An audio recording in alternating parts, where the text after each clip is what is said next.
Bonjour à tous et bienvenue donc dans cette nouvelle vidéo. Alors aujourd'hui, vous avez été quand même pas mal de personnes à me demander plutôt du contenu sur le footprint. Donc voilà, donc j'avais envie de décider, j'avais envie de partager avec vous en tout cas une vidéo sur une stratégie de footprint que moi je suis en train de regarder actuellement, que je me suis inspiré évidemment. Je ne ponds pas moi-même toute cette stratégie. Je me suis un petit peu renseigné sur quelqu'un en tout cas qui en parlait. Et même je l'ai adapté un petit peu moi à ma sauce, mais en tout cas le but dans cette vidéo c'est que moi je vais vous parler un petit peu de la stratégie.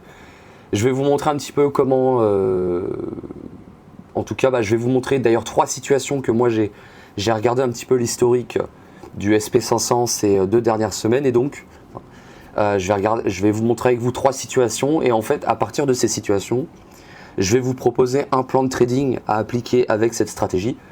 Et évidemment d'ailleurs pour aussi rendre hommage au créateur, je vais aussi vous parler de ce que lui conseille plutôt aussi. Donc voilà, donc le but c'est qu'il y aura un mélange de mon avis plus l'avis du créateur. Mais voilà, on se retrouve donc pour une vidéo de stratégie de scalping sur le SP500, sur le S. Donc ça va être une stratégie donc sur le futur, le S. Donc évidemment, je rappelle, on parle toujours du futur, on ne parle pas de CFD, etc. ou de Forex.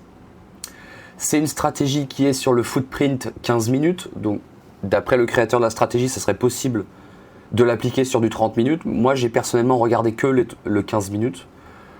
Vu qu'en fait, c'est une stratégie où ça n'arrive pas tout le temps non plus. Donc, c'est pour ça que je préfère regarder le 15 minutes. Parce qu'évidemment, 15 minutes veut dire plus d'opportunités. Mais a priori, on pourrait appliquer cette stratégie sur du 30 minutes aussi, a priori, quoi. Donc, le nom de la stratégie, d'ailleurs, si vous voulez vous renseigner un petit peu, ça s'appelle le Double Distribution Scalp. Voilà, donc en fait c'est, en tout cas c'est le nom c'est le nom. En fait le Double Distribution, c'est le nom en fait c'est un petit peu comment la bougie va être formée en 15 minutes, qui va nous permettre après éventuellement de rentrer en scalp en fait. Et cette stratégie en fait, c'est ce que disait justement le créateur, c'est qu'elle marche que si en fait la journée elle est non trendy, c'est-à-dire que imaginons on vient de casser un plus haut, on vient de casser un niveau important, un plus bas, un plus haut, whatever. En fait, cette stratégie, elle fonctionne pas trop. Donc, faut plutôt. Alors, justement, d'ailleurs, dans le créateur, il disait que lui, il regardait plutôt la moyenne mobile en daily. Mais moi, je trouve que je suis pas trop fan. Enfin, après, comme il disait, de toute façon, même lui se prétend pas être le dieu du trading. Grosso modo, il expliquait simplement qu'en fait, il faut appliquer cette stratégie dans un contexte de marché qui est un petit peu en range. Il ne faut pas que le prix soit en mode exploration. Donc, moi, je l'ai simplifié d'une certaine manière. Ça veut dire que si on n'a pas déplacé le plus haut de la veille ou le plus bas, voilà, si on n'a pas cassé le plus bas de la veille ou le plus haut, je considère donc que nous sommes dans un marché qui est encore en cours d'hésitation. Et donc cette stratégie est applicable. Voilà. Donc lui, il avait une autre définition d'ailleurs pour ce contexte. Lui, il parlait de moyenne mobile en daily, mais moi, j'aime pas trop. Donc voilà. Pour le coup, moi, je vous conseille plutôt de faire comme je pense, c'est le mieux. Ça veut dire que si on n'a pas, il faut vraiment que quand vous appliquez cette stratégie, il faut vraiment regarder est-ce que le prix a dépassé le plus haut de la veille ou cassé le plus bas de la veille. Parce qu'en fait, si le prix a dépassé le plus haut ou le plus bas, le prix est probablement en mode exploration, et après tout peut se passer, donc c'est pas la stratégie va être beaucoup moins efficace, quoi. Donc voilà, comme toute stratégie, de toute façon, il faut l'appliquer dans un certain contexte, et ce contexte là actuellement c'est le marché américain, c'est sur le S, mais probablement peut-être sur d'autres marchés, et c'est dans une journée qui est non trendy.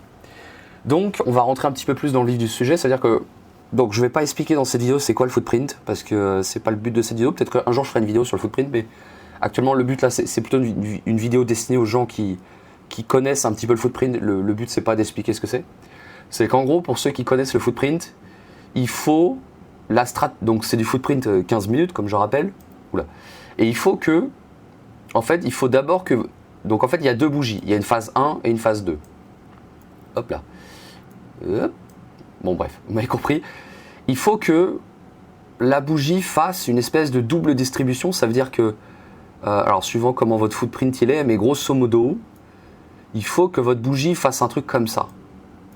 Ça c'est le cas idéal. Ça veut dire que on a de la distribution ici, on a de la distribution ici, et on a ici un trou ici, un trou le prix en fait il est pas tant il a fait un petit peu des allers-retours très vite et il n'a pas eu le temps en fait, il n'y a pas eu de liquidité qui a été échangée à ce milieu. Parfois, moi ce que j'ai observé c'est que parfois ça fait plutôt un truc comme ça aussi, ça fait une espèce de B. Donc cette stratégie je pense qu'elle est applicable aussi dans ce cas-là, en tout cas dans ce que j'ai vu, mais voilà, donc en gros, grosso modo c'est ça, il faut qu'il y a de la distribution ici, il y a de la distribution ici, il faut qu'il y ait un trou ici, voilà. Donc voilà, ça s'appelle la double distribution, donc DD. Et après donc ça c'est du 15 minutes évidemment, donc il faut attendre 15 minutes pour voir si la bougie fait une forme comme ça. Et si la bougie fait une double distribution comme ça, là, qu'est-ce qui va se passer? C'est qu'en fait, il faut que, donc dans le deuxième temps de la deuxième bougie, il faut que, imaginons on a un truc comme ça, il faut que le prix n'aille pas en fait au-dessus ici, ou en dessous ici, ça dépend où la clôture se fait en fait. Mais il ne faut pas que le prix, parce qu'en fait si le prix commence à aller au-dessus, en fait il va partir comme ça, ou il va partir comme ça. Donc il faut que le prix après, en fait nous notre but dans la stratégie c'est qu'on s'attend à que le prix reste en tout cas dans le milieu ici, et qu'il se mette à échanger ici, entre ce point-là et ce point-là. Voilà. Et nous justement on va utiliser en fait on va exploiter le fait qu'il y a un manque de liquidité au milieu de la bougie pour faire un trade et prendre quelques ticks, quoi. Donc ce que je vous propose c'est tout de suite, pour l'instant c'est de la théorie mais le but c'est d'aller sur les graphiques, donc pour l'instant voilà, donc vous avez compris l'idée et maintenant je vais vous montrer 3 situations où ça s'est passé et le but après c'est que moi je vais vous suggérer comment je pense actuellement, d'après ce que j'ai constaté et observé, comment je pense c'est le mieux pour prendre le trade. Et voilà, le but ça va être d'échanger un petit peu sur ce setup. Donc je vous propose tout de suite de passer. Ok, donc on se retrouve sur mes graphiques. Donc premier setup, je l'ai identifié ici. Donc on est sur la session américaine. On voit bien que les volumes ici, vous voyez bien 31 522. Donc la session américaine a commencé sur cette bougie. Donc voilà, en fait on a une bougie, vous voyez, alors mon footprint il ressemble à ça moi personnellement. Je trouve que ce mode de visualisation du footprint permet justement mieux d'exploiter cette stratégie, je trouve, en tout cas, enfin c'est mon avis, parce qu'en fait quand on dézoome après, voilà, on voit des choses comme ça, donc là ça paraît beaucoup plus clair. Mais grosso modo, voilà, vous voyez qu'on a une bougie ici 15 minutes, avec en fait, c'est exactement ce que je disais tout à l'heure, c'est-à-dire qu'on a un gros volume comme ça ici d'échange qui a été fait à ce niveau-là, et on a un gros volume en bas aussi, et on a un trou de liquidité un peu vers le milieu, des deux côtés d'ailleurs, acheteur et vendeur. Donc en tout cas c'est pas donc le trou de liquidité est pas très gros, je vous l'accorde, mais en tout cas je l'ai noté et puis le but c'était de regarder un petit peu ce qui s'est passé et en fait on va voir d'ailleurs que le prix juste après il a continué à échanger en fait pour combler ce trou de liquidité. Et d'ailleurs ce qu'on peut constater aussi tout de suite en partant de ce graphique, c'est que sur ce footprint là, donc après les valeurs n'importe peu, hein, je ne vais pas regarder les valeurs ici, ce qui compte c'est on est sur la session américaine et on est sur le S ici. Ce qu'on peut constater déjà tout de suite, c'est que déjà, comme je disais en amont avant, c'est que si on dézoome un petit peu, le haut de la veille était ici, c'est-à-dire qu'on n'avait pas encore dépassé le haut de la veille, ça veut dire que, vous voyez le haut ici, il est exactement à ce niveau-là, sur les 5217 à peu près. Donc voilà, je considère qu'on n'est pas non plus sur les... on n'a pas dépassé le plus haut, on n'a pas dépassé le plus bas, donc on est dans la stratégie, on est dans un contexte d'hésitation, et donc voilà, la stratégie s'applique. Donc, et aussi, un autre point important, c'est que vous voyez bien que la bougie, donc, elle s'est clôturée, alors pour voir la clôture, moi personnellement j'utilise une moyenne mobile, elle s'est clôturée a priori sur le niveau là, en haut là.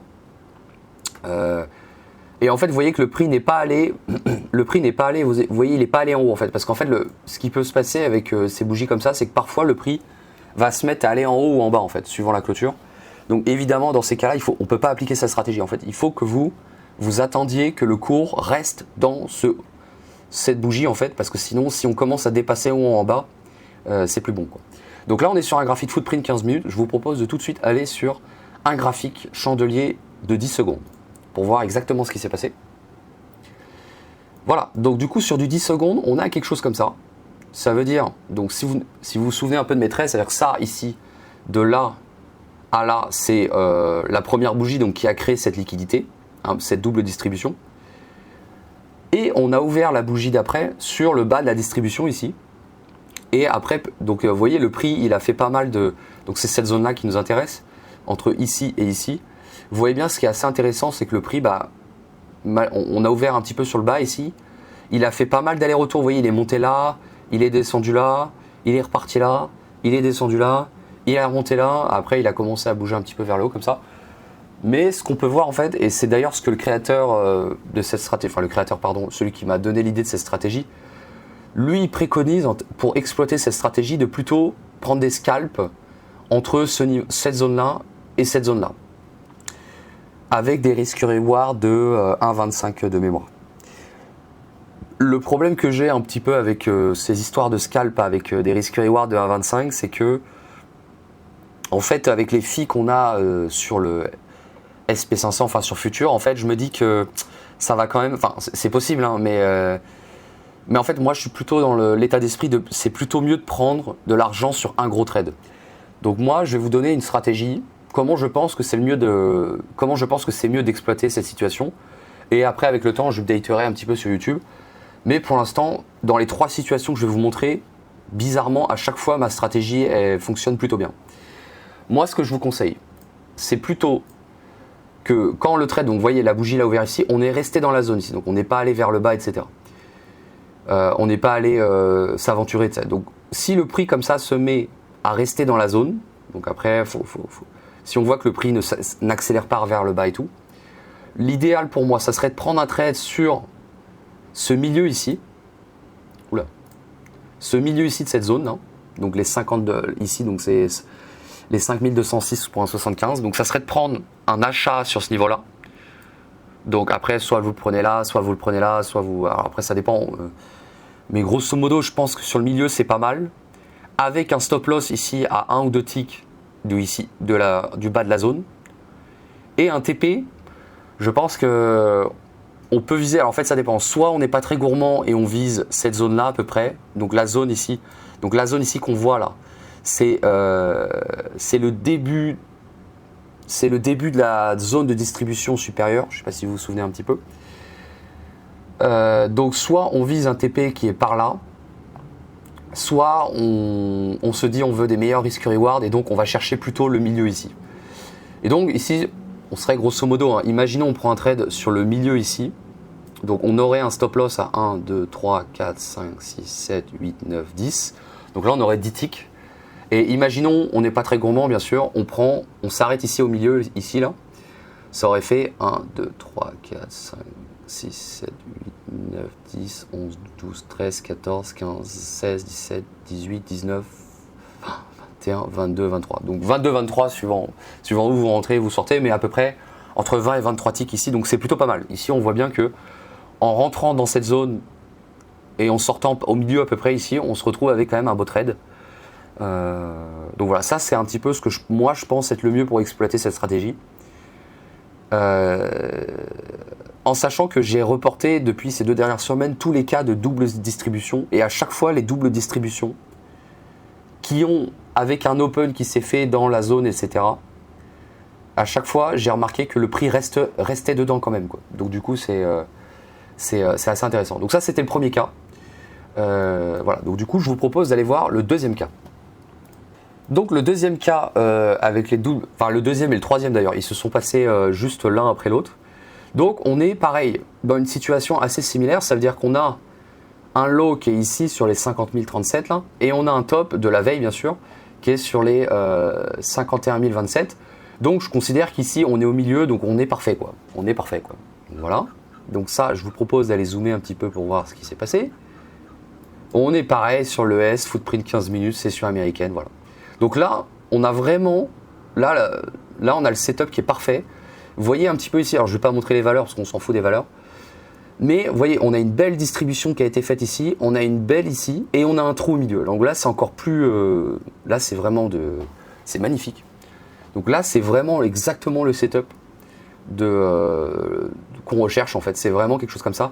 Ce qui est bien avec cette double distribution, c'est que la zone en fait du milieu est assez grande, donc du coup ça laisse de la place pour pas mal de pips, de ticks pardon. Et on a aussi un autre cas, donc directement je vais vous montrer le deuxième cas, le troisième cas aussi, et après on va les regarder sur du 10 secondes. Donc on a pareil ici, donc là après il s'est passé ça, vous voyez ici, donc là on avait la double distribution, là on a eu des échanges pour combler cette zone et après on est parti un petit peu vers le bas, vous voyez.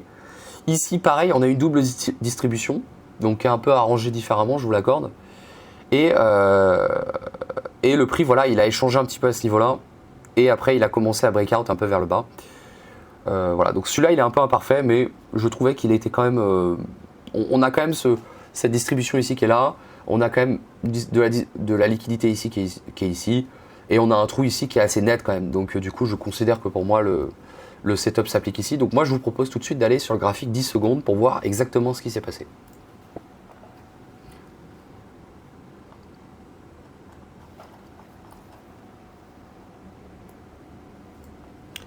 Donc voilà, on se retrouve donc sur la deuxième situation. Donc là, on est sur un graphique 10 secondes. Donc ça m'a pris un temps fou avec Tradovate. Alors je sais pas pourquoi sur Tradovate, c'est un petit peu compliqué d'aller dans le passé, revenir à une situation exacte, etc. Donc ça, c'est pas très évident ça. Mais voilà, du coup, j'ai quand même réussi pour vous. Donc vous, ça sera en avance rapide de toute façon. Donc la deuxième situation, si vous vous souvenez de ce que vous venez de voir, on a quelque chose comme ça. Donc on a une double distribution qui s'est faite à ce niveau-là, qui a été même parfaite. Et donc nous, qu'est-ce qu'on a? Donc dans la deuxième bougie ici en deuxième temps, on a déjà un prix, on peut constater qui, malgré qu'on est ouvert ici sur le plus haut, enfin sur la zone haute, il n'y a pas eu de fracture vers le haut, etc., de folie, etc.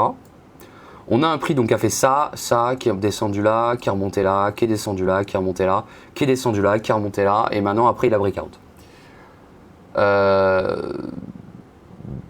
Donc il y a plusieurs façons d'exploiter un petit peu ce pattern. Moi, ce que je vous conseille encore une fois, c'est qu'en fait, et ça semble être le cas à chaque fois, mais en tout cas c'est ce que j'ai constaté, c'est que en prenant un trade ici, dans le haut ici, à peu près à ce niveau-là, donc ici au milieu ici, un stop loss en haut ici, donc on pourrait se permettre même un ou deux ticks ici de stop loss. Donc imaginons on rentre ici, on a donc un stop loss ici à 1, 2, 3, 4, 5, 6, 6 ticks de stop loss, c'est nickel. Et ici, bah voilà, on pouvait prendre jusque... Alors soit on est gourmand, on prend jusque cette zone-là, ici, là, soit on est encore plus gourmand, on prend le milieu de cette zone ici. Je pense qu'aller chercher le bout ici, c'est un petit peu risqué honnêtement. Je me verrais pas aller chercher le bout ici parce qu'il y a quand même une chance que le prix revienne casser vers le haut.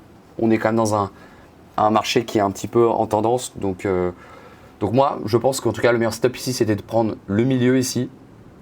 Un petit stop loss ici, donc là on avait des risques reward qui étaient phénoménales.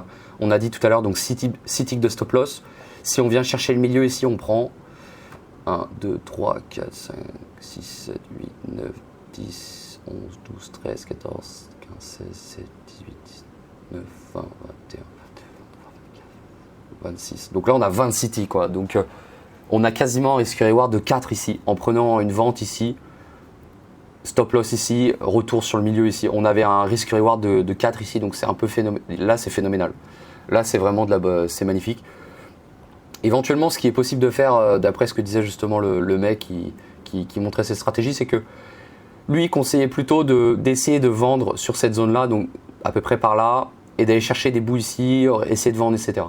Moi, j'aime pas trop parce que voilà, avec les filles, etc., je trouve pas que c'est super intéressant, mais voilà, je vous partage juste ce qu'il disait simplement pour. Parce que peut-être que c'est exploitable aussi comme ça, mais voilà. Donc ça, c'était le deuxième cas. Et le troisième cas, on avait aussi ça. Donc troisième cas, pareil, vous voyez. Donc on avait cette double distribution qui a été faite ici à ce niveau-là.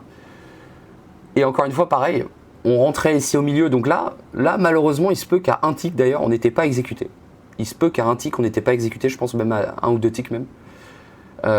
Donc après, ça dépend de vous, mais comment ça se passe. Peut-être que là, vu que je vois les bougies comment c'est, vu qu'on est descendu là, on est remonté là, descendu là. Peut-être qu'à ce niveau-là ici, j'aurais descendu un petit peu, mais bon. Donc là, normalement, avec ma stratégie, on n'est pas exécuté, sauf si on commence direct ici. Mais pour moi, c'est trop tôt ici de rentrer ici, parce qu'en fait, ici, on peut très bien monter après direct.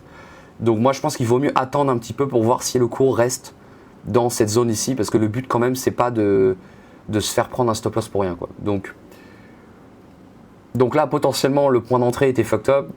Et là, le point d'entrée était probablement qu'on le missait. Mais encore une fois, là, dans le troisième cas, ça montre un petit peu ce que j'essaie de vous montrer. C'est que voilà, on partait du haut ici et on est allé en bas comme ça. Donc, et après, suivant les scalpers, peut-être qu'ici, il y a des gens qui seraient capables de vendre. C'est vrai que si tu vends dans cette zone et que tu revends à chaque fois en bas, ici, tu prenais pas mal d'aller-retour, quoi. Donc là, il y avait par exemple 1, 2, 3, 4, 5 et City, quoi. Donc en fait, les personnes qui vendent ici, qui rachètent comme ça, tac, tac, tac, tac, ils font peut-être pas mal de points aussi. Donc voilà, c'était un petit peu le. Donc voilà la troisième situation. Et après, pour moi, une fois voilà, qu'on break out ici la zone du bas, après on est. C'est pour moi le contexte n'est plus le même, donc voilà. Donc voilà, c'était pour vous montrer un petit peu la stratégie. Donc je vous ai montré un petit peu deux façons de faire. En fait, soit, donc une fois que vous avez repéré le setup, vous avez deux solutions. Soit vous prenez, comme moi je préconise plutôt, de prendre sur le milieu de la bande, direction opposée, et ça fait un bon risk reward entre 2 et 4, suivant comment la double distribution elle est distribuée. Soit vous prenez des petits scalps, etc., avec des moins bons risk reward, mais de temps en temps vous allez vous prendre des stop loss, etc.